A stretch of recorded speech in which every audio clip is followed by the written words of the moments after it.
Salut à tous, le journal du foot de ce jeudi 6 janvier. De nouveaux ennuis pour Pierre Ménès. Le parquet de Nanterre a ouvert une enquête contre le journaliste sur ses agissements lorsqu'il était à Canal+, selon une information de BFM TV confirmée par l'équipe. Des faits révélés lors d'un documentaire diffusé en mars dernier. Harcèlement et agression dénoncés par plusieurs jeunes femmes. On rappelle que Pierre Ménès doit également être jugé en juin prochain par le tribunal judiciaire de Paris pour une autre affaire dénoncée par une hôtesse du Parc des Princes. Les infos et rumeurs du mercato, Lucas Paqueta intéresse le Paris Saint-Germain. L'international brésilien que l'on sait proche de Neymar pourrait débarquer dans la capitale française l'été prochain. Mais quoi qu'il arrive, ça devrait coûter cher au PSG parce que Jean-Michel Aulas n'a pas l'intention de le laisser partir aussi facilement du côté de la capitale française. Hugo Lloris, lui, pourrait revenir en Ligue 1 l'été prochain. On le sait, l'international français discute d'une éventuelle prolongation du côté de Tottenham. Mais si ce dossier n'aboutit pas, il pourrait se retourner vers la Ligue 1, le Stade Rennais en rêve.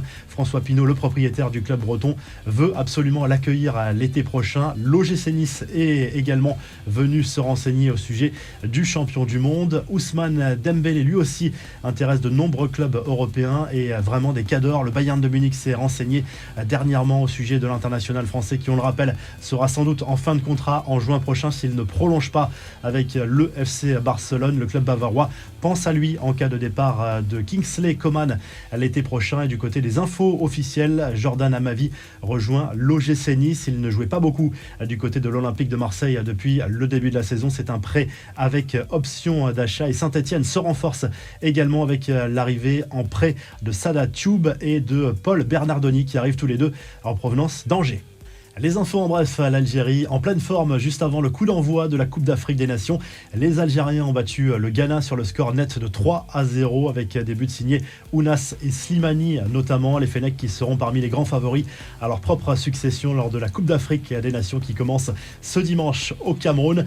La FIFA de son côté a dévoilé les 3 derniers candidats en liste pour le trophée de meilleur gardien de l'année, les trophées FIFA The Best, avec le Parisien Gianluigi Donnarumma qui avait remporté le trophée à Yashin déjà, mais il y a aussi Manuel Neuer du Bayern de Munich et Edouard Mendy de Chelsea. N'hésitez pas à nous donner votre favori. Réponse le 17 janvier prochain.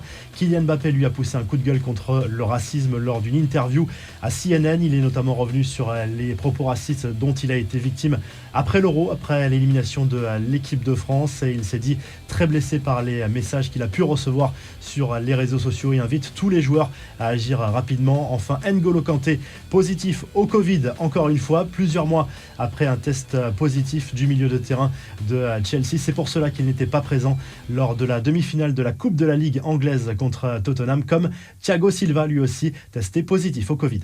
La revue de presse en file en Angleterre où le Metrosport revient sur le match entre Chelsea et Tottenham en demi-finale aller de la Coupe de la Ligue anglaise remportée par les Blues 2-0. Romelu Lukaku a rejoué, il était même titulaire lors de cette rencontre. Le match retour aura lieu mercredi prochain. Du côté de l'Espagne, AS revient sur la qualification pour les huitièmes de finale de la Coupe du Roi du Real Madrid qui a souffert néanmoins sur la pelouse d'Alcoyano. Victoire 3-1, mais avec 2 buts dans le dernier quart d'heure pour le club merengue.